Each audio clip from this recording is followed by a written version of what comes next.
Good Saturday evening. Welcome into the Illini Inquirer podcast. Jeremy Werner and Joey Wagner. We are live at Kinnick Stadium in Iowa City, where we saw a very competitive game. Another one come down to the wire for Illinois. They have a flair for the dramatic, Joey Wagner. Only this time, Iowa's the opponent, and they have a way of muddying things up and making it ugly and finding ways to win at the end of games. And that's exactly what happened today. As Caleb Johnson runs for a 30-yard touchdown, Iowa's by far best offensive play of the game, with about 5 minutes left, and Illinois goes turnover on downs with two pass breakups at the line of scrimmage. What a way. What an Iowa way to win a game on two pass breakups at the line of scrimmage by Joe Evans, who was phenomenal. He got my star of the game. But Illinois led for most of the second half, Joe. It felt like we were going to see one of the best wins of the Brett Bielema era, one that gets you to a bowl game for the second straight year, one that keeps you in the Big Ten West race going into the final week, one that gets you your first win in Kinnick since 1999. But then Iowa happened. They find a way to do this over and over again, and what a missed opportunity for Illinois. Yeah, it was. I feel like I was telling you on our way back up to the press box, I feel like I've seen that exact Iowa touchdown run where it takes the lead to or makes a point total like 16 or 17, in this case 15, with 2 minutes left. Like, that happens. That's what Iowa does. I feel like you see that every single game. And you could feel it brewing a little bit throughout that fourth quarter, where it just felt like Illinois needed a field goal. I mean, touchdown probably wins the game, but just something to get some momentum there. And it's just never able to sustain it. And it's kind of what Iowa does. They don't let you get any momentum, and Illinois just didn't make big plays down the stretch of that game when it needed to, whether it was Clayton Bush slipping on the touchdown run or the ball's batted down at the line of scrimmage. Casey Washington had a big drop on the drive before the touchdown. There are opportunities there, and Illinois wasn't able to capitalize on those. Yeah, we'll talk about John Paddock getting the start. Not a surprise to you and I this week, and how Iowa was able to negate that. Isaiah Williams continues to produce.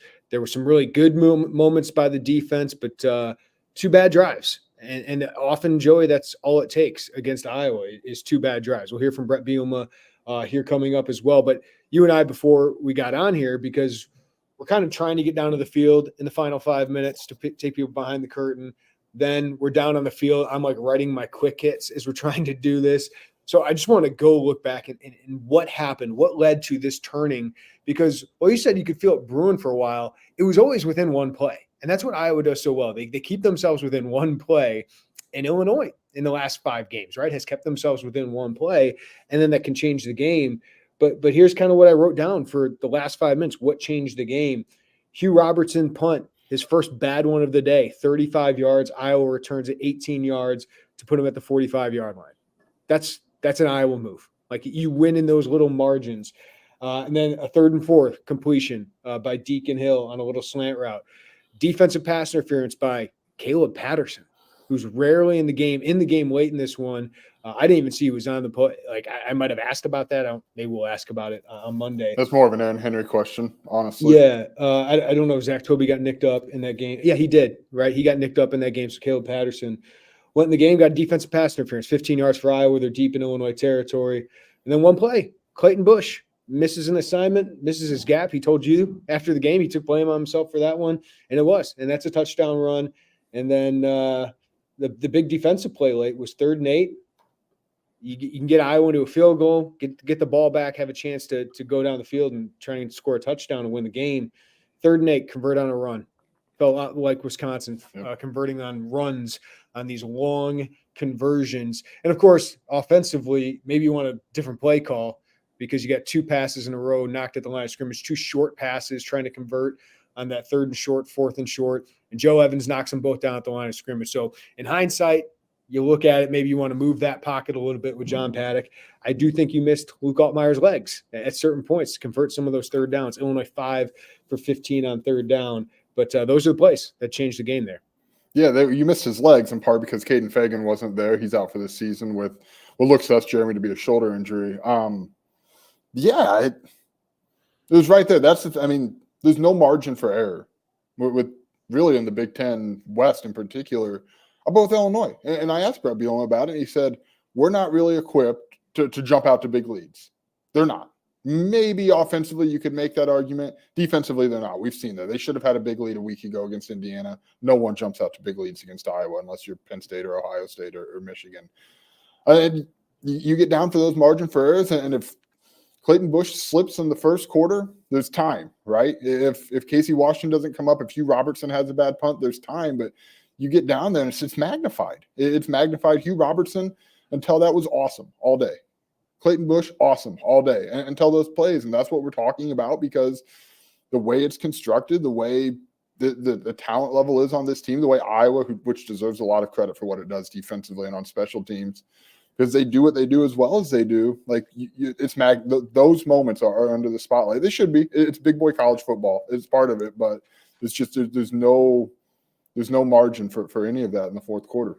Yeah, and Illinois missed opportunities offensively, right? I mean, when you get the ball to the Iowa 11 and a 3rd and 1, you have to be able to convert. You have to put the ball in the end zone. If they put the ball in the end zone on that drive, game's probably over. I just don't think Iowa was scoring 8 points. Like, I just had a really hard time. And I was talking with you guys, like, if you score a touchdown, you go for 2 to go 2 possessions, because I don't think they can score that much. But 3rd and 1, you go sneak. Everyone wants to sneak. With John Paddock, you missed Caden Fagan there. Right, that's where you miss Caden Fagan, having him, and that ruled large there. But Paddock does a great job spinning off, but then he could have cut upfield, but Sebastian Castro made a hell of a play to tackle him. But John tried to bounce it out, probably should have bounced it in hindsight. Then Illinois got to settle for the field goal, and that changes the game.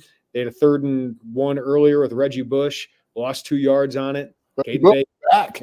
Reggie Love. Reggie Love, yes. No sleep. No sleep.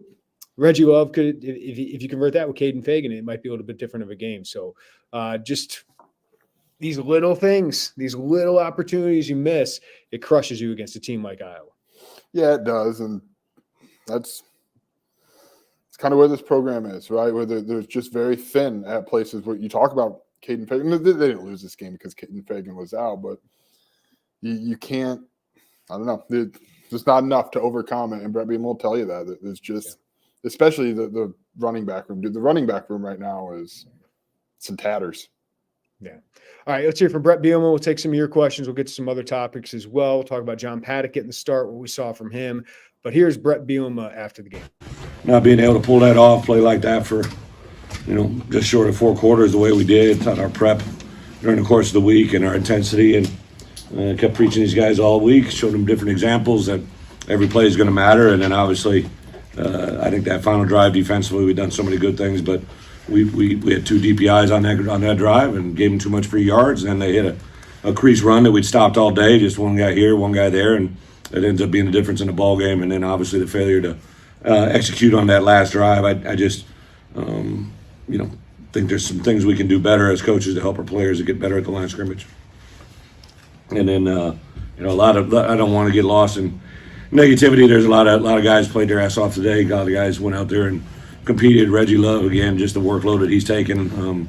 I thought John, again, did a lot of really, really good things at wide receiver, some more positive things defensively to rebound and play the way we did for the majority of the game was good. But it's going to be a gut check this week. Obviously, these guys have done a lot of really good things. I want them to get a chance to play in postseason, but the only thing we got to do is worry about beating Northwestern. Everything else take care of itself. We got to focus on them, put this game to bed, learn from it, learn about the things that they did well. So if we see it again this week against Northwestern, but we're going to have a great week of practice, best week of the year, and get a chance to play on Saturday and see where we can go. God, this stings. It's just, if you're Illinois, man, you had a chance to win at Kinnick. I think you were out Iowa, if that's a term. Bill Noziak said it. Yeah, you were doing it for most of this game, and you were in the mud just like you were last year, and you felt like you had a chance to win this game. You just couldn't make that extra play. And I thought Iowa did a fantastic job against John Paddock, knocking down those passes. He's a short quarterback. He's not as mobile of a quarterback. I do think Barry Illini had a pretty good game plan. He was taking the singles, and John Paddock was taking the singles, just kind of matriculating the ball down the field when they could. But Iowa has a way of making you get in a 2nd and 3rd and long. And that's just not a good place to be against an Iowa team that's really stout up front, good linebackers, good safeties. Jamari Harris really stepped up before pass breakups today, but 13 pass breakups on John Paddock. So the Paddock magic kind of came back, right, to reality a little bit against a much better opponent, much better defense than Indiana. I thought some of those were floated. I thought he got away with a few that looked like they could have been interceptions. But he did give his team a chance to win at times, just didn't make enough plays. I thought he put his receivers in really tough spots. I mean, he threw some passes that get your guys big hits. I mean, it's too thin of a team to do that. I do, real quickly, Jim, my brain quit before we went to Brett Bielema's video. I do want to point out the field goal that he took instead of trying to go for it on 4th and 1. We saw that coming from a mile away. He said on Monday or Thursday, I'm not trying to defend it, but he's trying to understand the process of what they go through. He pointed back to last year's game. He said it was 9-6. You take points whenever you can get points against Iowa.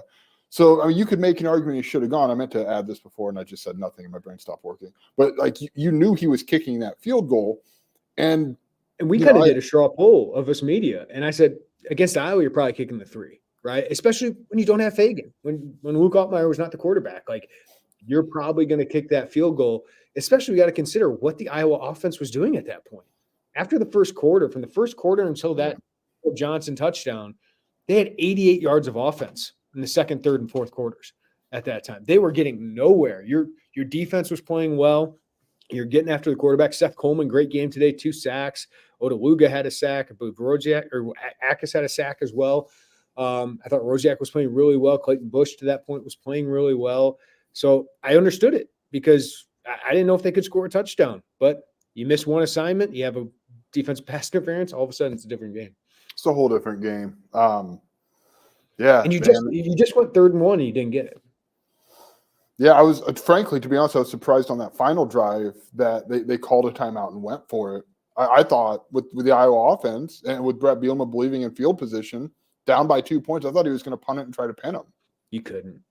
Yeah, I couldn't believe he was going to punt it there if he was. So I understand it, but that crushed them their first year. No, you didn't get it. It failed. It failed, but I thought to give yourself the best chance to win, I thought you had to go for it. Hope your defense can get a stop, and they had him on 3rd and 8 and weren't able to tackle a guy on 3rd and 8 on a run. Yeah, that shouldn't happen. I mean, Brett Bielema's programs, what he wants to be, to have 2 teams go win a game on 3rd and 8 or 3rd and plus on the ground. That's not good. The rush defense has been, it was fine for the most part in the second half, but to give up that play in that moment on a run, that's brutal, man. That's backbreaking. I guess what the argument for punting, if you wouldn't have called the timeout, you had 2 timeouts. Yeah, I could have forced a 3rd and long and gone for it. So, yeah, I don't know. I'm not trying to justify, right? Because if he punts, then the whole conversation is, my goodness, he punted, and they didn't even give themselves a chance. So conservative, right? Now we're going to see some conservative stuff here. Listen, that was aggressive. That was a really aggressive move. It was. And he's probably, he's probably more aggressive, I think, that gets credit for. There are conservative moments, but he does aggressive things down the stretches of those games. All right, we'll get to some of your questions here coming up, but I got to do the $10 super chat from our boy Brad. Thank you, Brad. Appreciate you, man. I am sad. Definitely grabbing some Culver's concrete mixers on the way home. Have one on me, gents. Appreciate all your hard work. 21 rushes, 18 were love. No Lunny deep playbook opening. What do you make of that? No trick plays? Yeah. They did the flea flicker, but they had to check it down, which was a smart decision. I couldn't believe it. They checked it down. Like, they should. But that's one of those that, like, your mind is ingrained to go hit one. I get it. I said to you at some point, man, I'm surprised they haven't put Isaiah Williams. We've seen him line up at running back a few times when this running back room has been so depleted, and they didn't do that. I don't think that's going to work, right? You're just putting Isaiah Williams in a spot to go take a shot. There's not options, right? I don't know how deep a Barry Lundy's playbook is for one healthy. I don't know if Nick Fidanzo came here as a scholarship quarterback or scholarship running back, but you're down to 1 or 2 scholarship running backs. As we're logging the game here, Joey, one of the big plays I kind of marked here was when they called pass interference on a deep shot to Tip Ryman. Yeah. And they picked up the flag, which you can argue or not. But to me, that was a great play call by Barry Lundy. It was wide open. Paddock missed it. Like that's got to be completed. That's a touchdown, or getting you inside the 5-yard line.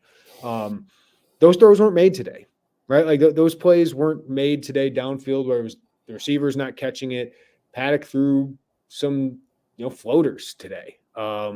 Just weren't able to complete those against a much better Iowa secondary that really they're built not to force you to throw deep, and then they take advantage of them. So I did think when they actually checked down and did a lot of hitches and quick hitches, things like that, that's when they were able to move the ball, get the ball to Isaiah Williams, who continues to legitimize himself as an all Big Ten first team guy. 8 catches, 105 yards, 3 straight games, 100 plus yards. I was sad I couldn't fire off my tweet that he was the 7th Illini to crack 1,000 yards receiving in a single season. He's 2 yards away from it. So just he was my star of the game until the very end when Joe Evans ended the game for the Illini. But he's playing extremely well. They just weren't able to get any real playmakers outside. Reggie Love had a really solid game, given that the offensive line I thought played pretty well for the most part. It's just I was able to get in those passing lanes. Yeah, I'm with you. Well, I've lost my thought. Yeah, I just threw a lot of stuff at you there, so there's no real thing. I thought, yeah. Here, take this, all of this. The those short passes. I looked over to you and said they're really on those comeback routes. They're really making some yardage up there on those. And I thought they did. I knew coming in they felt like they had seen some stuff in the Iowa defense that they could move the ball. I don't think they ever thought they were going to come in and throw 400 yards. I thought they felt confident in their plan to move the ball. And this was in conversations before Cooper DeJean's injury was out there. So I did like, for the most part, what Barry Lundy did today. I thought he had another good day. Like, he's not been the final drives. I get it. I understand you don't complete it and you can go back and look at everything. I totally understand that. Barry Lundy's been pretty good here recently. Go back to Minnesota. Luke Altmaier was balling, especially in the first half. They'd hit a wall in the third quarter for sure. But man, he's called good football games here down in the last 3 games in particular. I really thought it was a good game plan. I thought they were good play calls. Like, again, the 3rd and 4th down, we can go back and obviously Brett Bielema was saying we got to put our guys in better positions. But I thought there were opportunities to make plays. And this week against a far better defense, and I think Iowa's secondary is great even without Cooper DeJean. Their defensive line was pretty good today. Iowa had 13 pass breakups.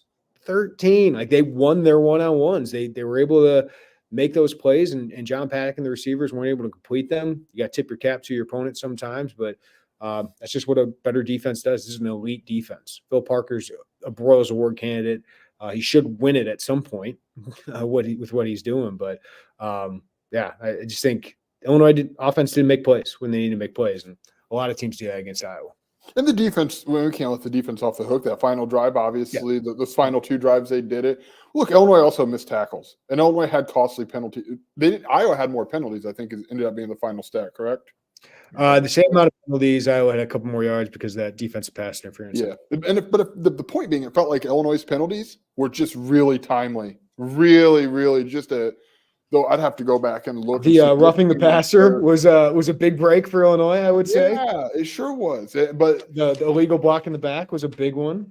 Yeah, it feels like the penalties came at bad times for Illinois, and it came back, especially on that final drive. All right, Isaac Ambrose, our producer, asked, what would the newspaper headline be for this one tomorrow? If we ran a newspaper, Joey, and you were a headline writer, which is your strength. Okay. First of all, how dare you?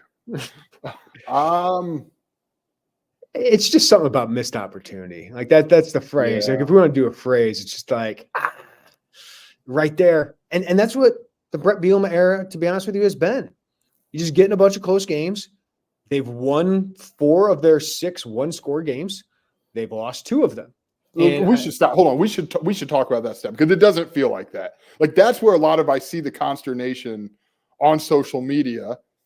Hello. And the Illini are 4 plays away from being a 1-10 football team. Somebody from Illinois told us that after the game. 100% But I also right. told him, like, you're also a couple plays away from being a 7 or 8 win football team. Yes. Right? Wisconsin, this game, so 7 wins. That's what the Brett Bielema era has been.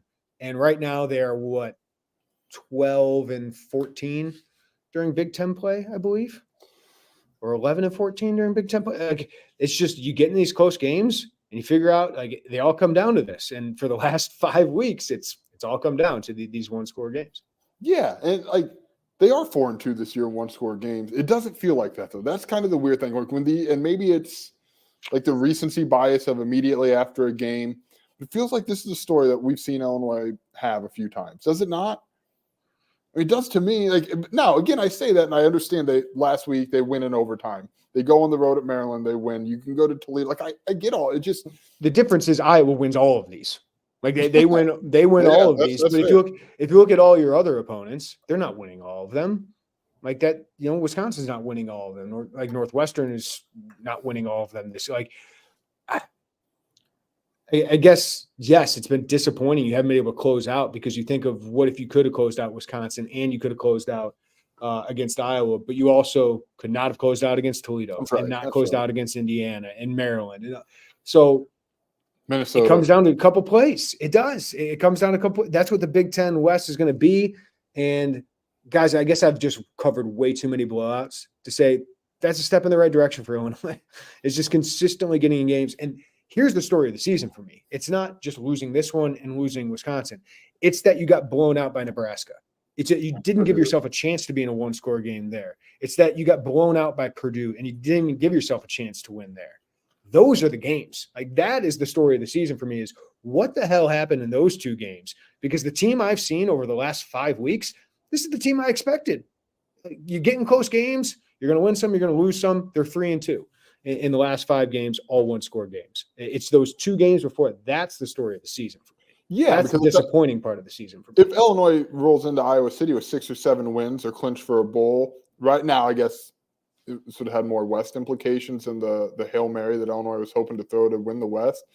But he would have been, you lost at Kinnick, but you still got these things. And you're right. I mean, those 2 games, that's what it comes down to. And then you take these 50-50 games. I think what you'd like to see as Illinois builds this, and Brett Bielema builds this, and you add depth, you'd like to see those 50-50 one possessions teeter your way to a 60-40, right? Like you want to see 70-30. Yeah. Yeah. You want to see a little bit more incremental. And to be honest, the stats outside of Brett Bielema's first year, which there were games, we've talked about those, right? UTSA, Purdue, Maryland. They probably are closer to a little above 50-50 in the last 2 years. But it's part of being on the competitive football ride, right? Without being a powerhouse. Beats what I used to cover. But yes, when you lose to Purdue and Nebraska back-to-back weeks, like that's brutal. Again what puts this all in perspective. Number 1 play, Illinois will want back from this game. I go back to that 3rd and 1, John Paddock sneak, and the Caleb Johnson run where Clayton Bush just missed an assignment. Yeah, I'm looking out here at the field. There's a 3rd or 2nd down play call to Isaiah Williams that I thought he got the first down the sideline. I believe Brett called a timeout after that. Brett Bielema called a timeout to look at that. I'd have to go back and double check that. That looked like a first to me. So that would have been monstrous, right? Would have been huge. Yeah, I'd have to go back and remember the exact scenario. But I remember thinking, I wrote in my notes Brandon says he got the first. I don't think he's wrong. You wrote in my notes first down because it felt pretty obvious to me. And then I looked up, oh wait, you're telling me it's 3rd down here. That one comes to mind because that was a pretty big moment in the game. What did the defense do differently in the middle stretch of the game that worked? For me, aggression. Dropping 8 against Deacon Hill made no sense to me. Aaron Henry needs to stay aggressive. They got aggressive, played a little bit more man, got after the quarterback because I was offensive line's good, but you've got good players too. And Johnny Newton got some pressures, opened up some one-on-one battles. So I thought that was the key. It was getting more aggressive, and they stayed aggressive late in the game. They just missed a couple plays. Yeah, Dave said that Isaiah Williams play was before the sneakies. Yeah, there you go. Good call, Dave. Yeah, you're right. I mean, early on, they were dropping into coverage, and it just wasn't working. And look, also, Deacon Hill threw a couple of rockets in that first quarter where some of those didn't really have a lot of business being completed. Nothing but fastballs out of Deacon Hill. Man, he really dialed up the heater. I just think they settled. He's got a lot of weight behind those throws, Joey. Dude, I could a lot of power. I could go pitch then. Look at me, man. They settled in. They stuck to their game plan. They settled in. They got aggressive. That was a huge thing. If you can go back and look, Dylan Rosiak, it felt like was coming a lot as a blitzer and trying to get in there and make him uncomfortable. And they were winning some of those one-on-ones. And then you get down there and you miss the Clayton Bush, the DPIs. It's those little plays. Mm-hmm. Illini star in the loss. Who'd you go with? It's Isaiah Williams, right? Isaiah and Seth, I thought, yeah. Seth Goldman really coming alive. He's making a case for all Big Ten team. Who would have thought that after 6 games when he had 0 sacks? He's got six sacks over the last 5 games, 2 multi-sack games. But he's starting to win his one-on-ones a little bit more, and you're starting to see the player that I think has NFL potential. So I think he's pushing his way into that mix. Good to see him doing that. And, Isaiah Williams just having one of the better years I've seen in the Illini receiver. I mean, A.J. Jenkins is the only one. Mike Dudek, he's probably going to pass him up next week in receiving yards. Again, he's probably going to be the 7th Illini player to ever get 1,000 yards receiving. And to think that guy was a quarterback just a couple of years ago. Those are really good. I thought the offensive line played pretty well today. Reggie Love played well today, a couple of big first downs. So there was some good in this loss. Any injury updates, and what's the impact of the Fagan injury, Joey? Well, the Fagan, we don't know what's up with Kanena Odeluga. I believe, that was nasty. It didn't look good. Saw him some crutches after the game. He couldn't put any weight. That didn't look particularly good. Is there another injury, Jeremy? Zach Toby left the game. Yeah, have to check on that. The Fagan injury, that's brutal, right? Because you go into a must-win against Northwestern with one healthy running back. I mean, Nick Fidanzo got his first carry ever. It's like one running back who's taken a carry, Nick Fidanzo, and 2 walk-on defensive backs. And credit to Reggie Love, missed that time with injury, and he came and he's played all these snaps without Caden Fagan. That one hurts, and it's kind of something we probably saw coming, just the way he looked coming out of that. And to me, the impact of the Caden Fagan injury is, I'm sorry to put it like this, I understand you need a win to get to a bowl, is spring 2024. Like, that is a big spring for Caden Fagan. Will he be available to go through any of that? We don't know. This was not the time to ask Brett Bielema that. But that's, to me, the bigger impact here. And huge game, Joey, against Northwestern. We'll get to some of your comments, questions coming up.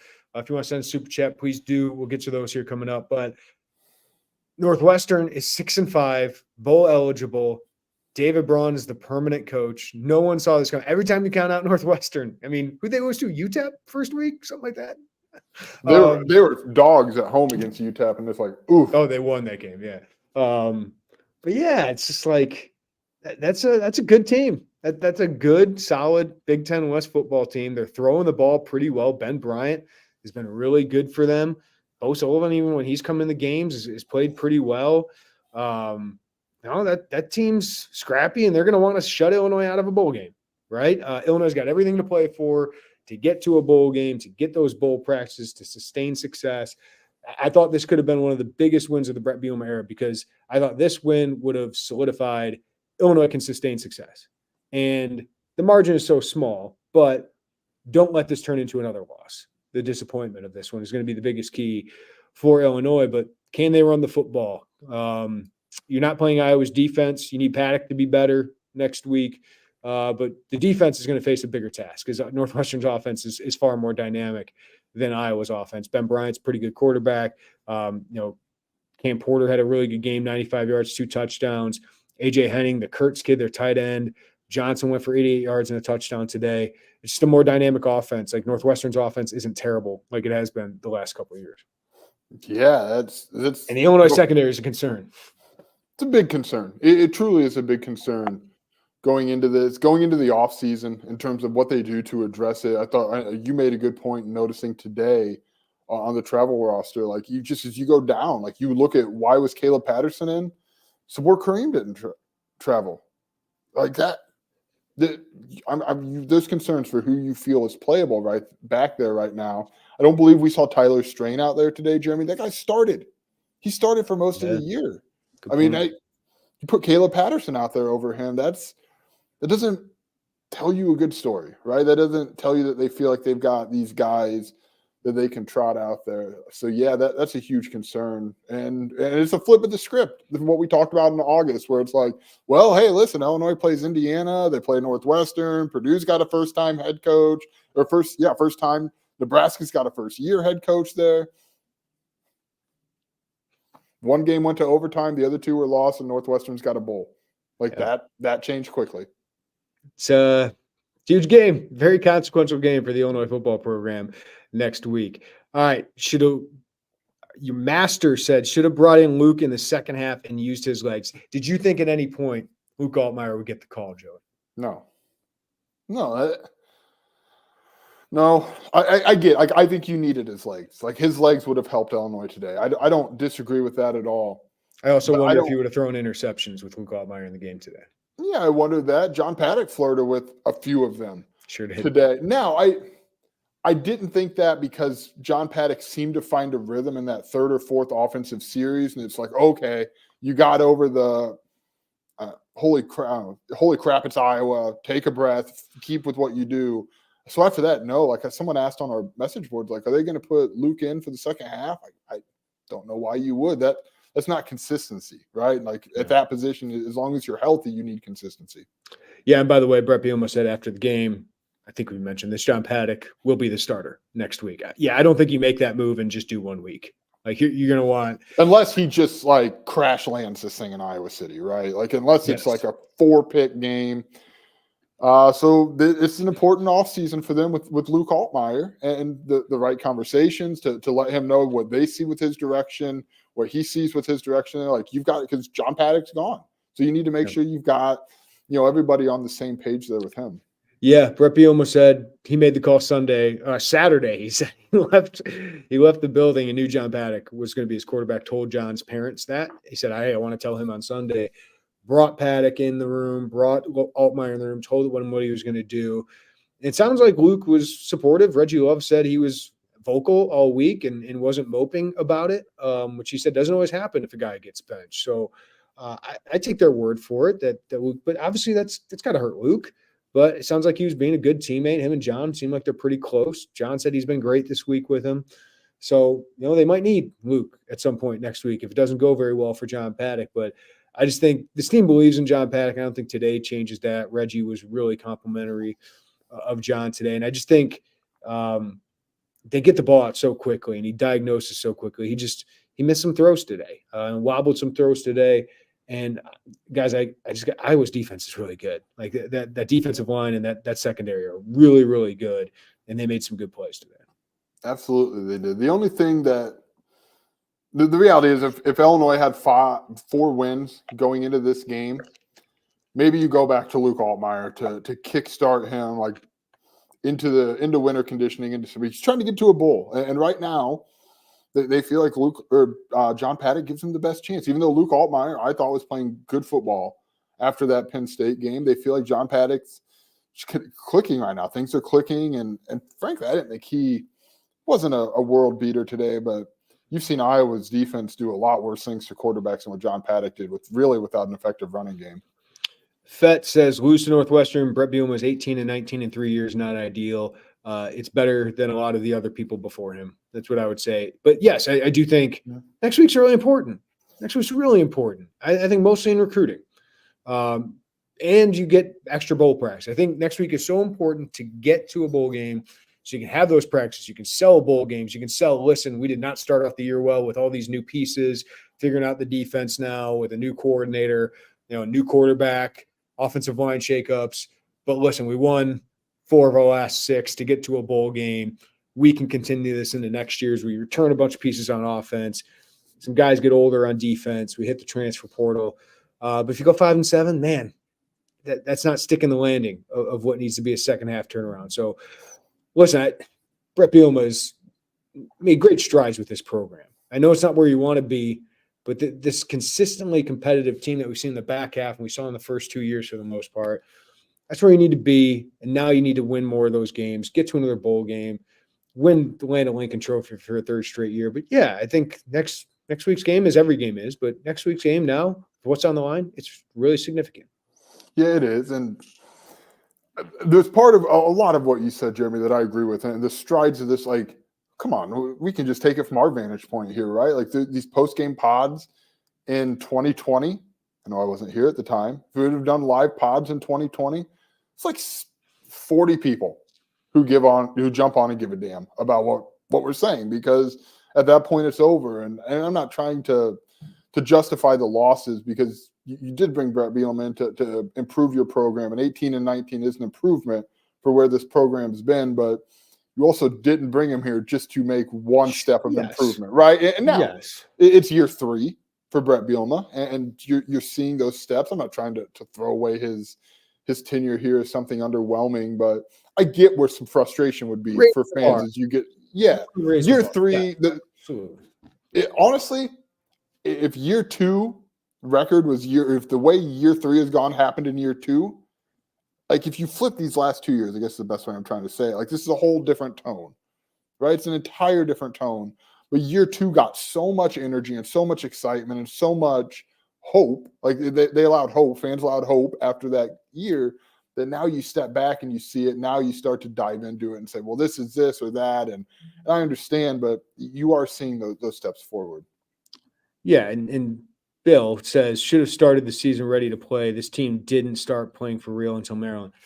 That's where I'm frustrated. Like that is, if I look at the season again, I'm repeating myself, but that's where I'm frustrated is, it took them 2 really bad losses to a poor Purdue team. I know they've had a tough schedule, but that Purdue team is not very good. And you got crushed by them in the second half. And then Nebraska did not even show up. That was a despicable performance. It was an unmitigated disaster. Now they've been able to rebound from that, give themselves a chance at a bowl game. But that's what, like, today stings because you lost those games. In my opinion.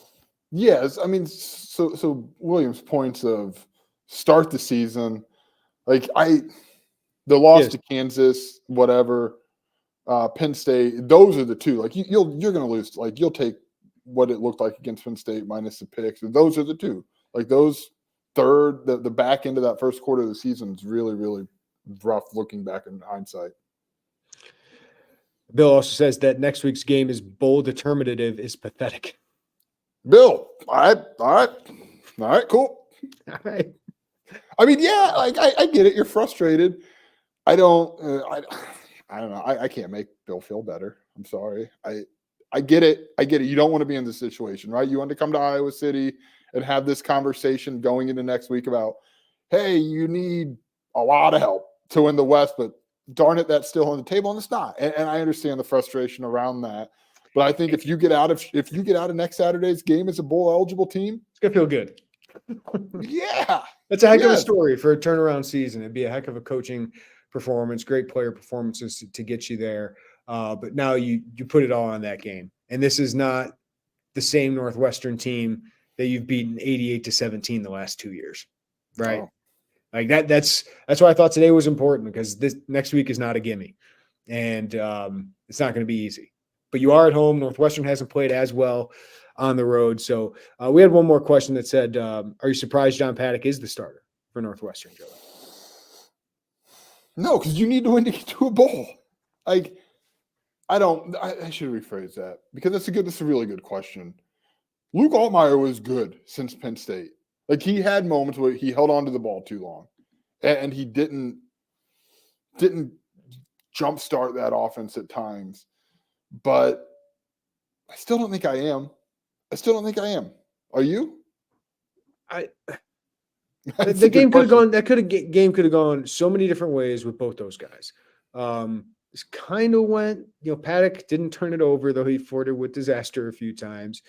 But Iowa's defense was far better in Indiana's. I thought it would be more of a struggle, but I thought for the most part he made quick decisions, got the ball out quickly, and avoided those crucial mistakes outside of that safety. But Luke Altmaier was nervous about pressing too much if he was named the starter. I think a lot just based on what happened the last 2 weeks, if you would have started Luke Altmaier, the pressure that would have been on that kid, given the way John played, it was, I think, rallied around John, what he did the last 2 weeks. I just don't know if that would have set up Luke for success. I think he would have pressed against the defense you cannot press against. So I thought it was the right decision to start John Paddock. I was talking about it all week. But Luke, his legs could have helped you, could have made you a little bit more dynamic, but would you have thrown a couple more interceptions? Potentially. And that could have changed the game and buried you. So, no, I'm not surprised he's sticking with it, because I don't think you want to keep changing this. You don't want to do the Michael Scott snip, snap, snip, snap. Yeah, I agree with you. And we'll get to Mark's question. Is there an evaluation problem if Paddock's the best quarterback on the team and didn't start till the final few games? I don't think so. No, Luke Altmaier's a more dynamic talent. You caught lightning in a bottle with John. You want Yeah, that's it. John, there's a bigger problem if you see a heater and don't ride it, to me. I think we see today John Paddock's arm's not as good. John Paddock's mobility is not as good, but I thought what you needed today was quick decisions, avoiding turnovers. For the most part, he did that, but those 50-50 balls, Illinois was not able to win today. I mean, 13 pass breakups, how many drops for a couple receivers, some poor passes when John had some opportunities. Iowa won. Iowa won those one-on-one battles today on defensive side.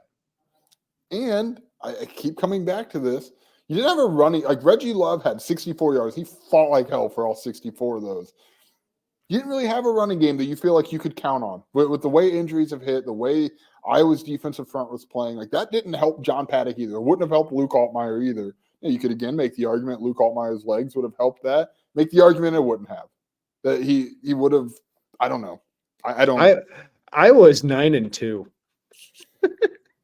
Have they scored 140 points yet? I don't know if they have this season. Are they the first 9-2 team ever to – fire their offensive coordinator midway through the season, but let him still coach? Like he effectively got fired. It's just not going to take into effect till after the bowl game.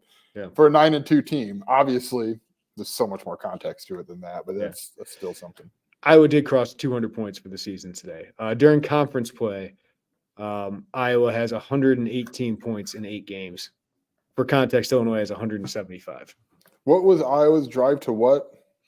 325. They have 203. Okay. So Nebraska's in trouble. Going for 100. That still wouldn't get them to 325. No, sir.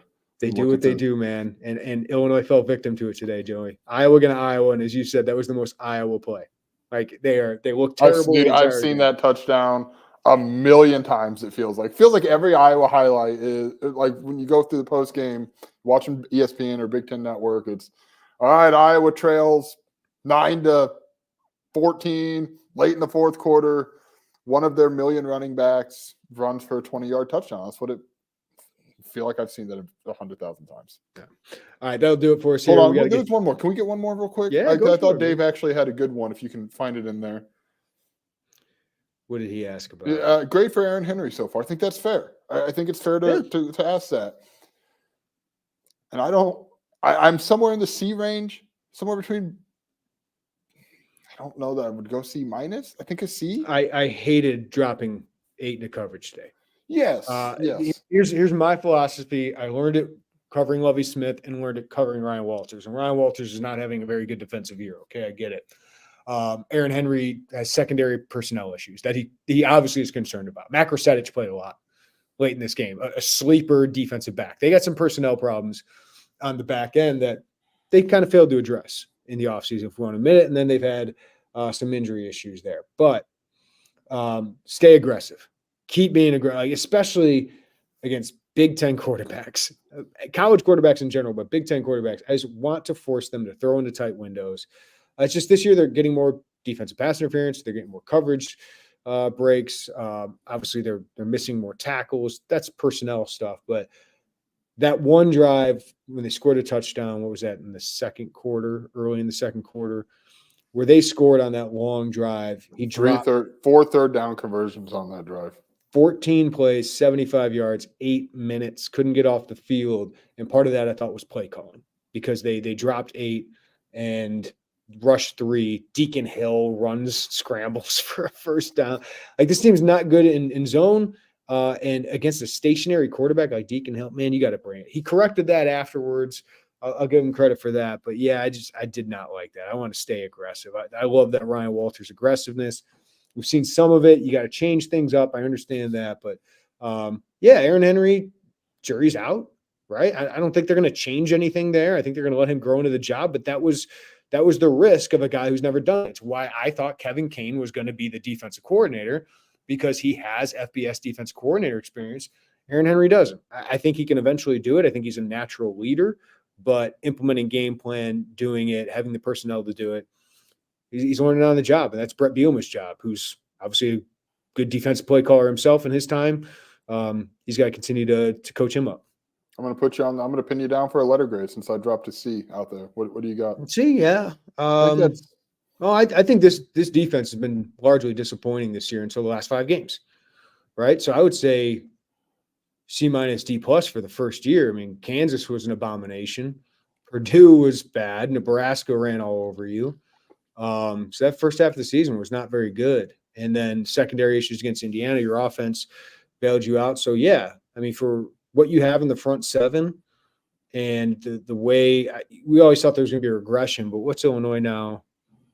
Defensively in the Big Ten, 10th in scoring defense at 28 points. I thought this team would be 20 to 22 points. So that's underwhelming to me. So I'd go C minus D plus there for the first year. It's fair. Yeah. Well, while Barry Lunny probably has bounced his grade back to a CC plus based on what he's done this year. I think he's kind of gotten into his bag. Like, listen, I know you only scored 13 points today, but I wasn't too disappointed in a lot of his play calling. You want some of them back, but man, I thought they moved the ball there in the middle part of this game. I'm with you. Yeah, Barry Lunny, what a rebound these last few weeks, even though today was disappointing. Yeah.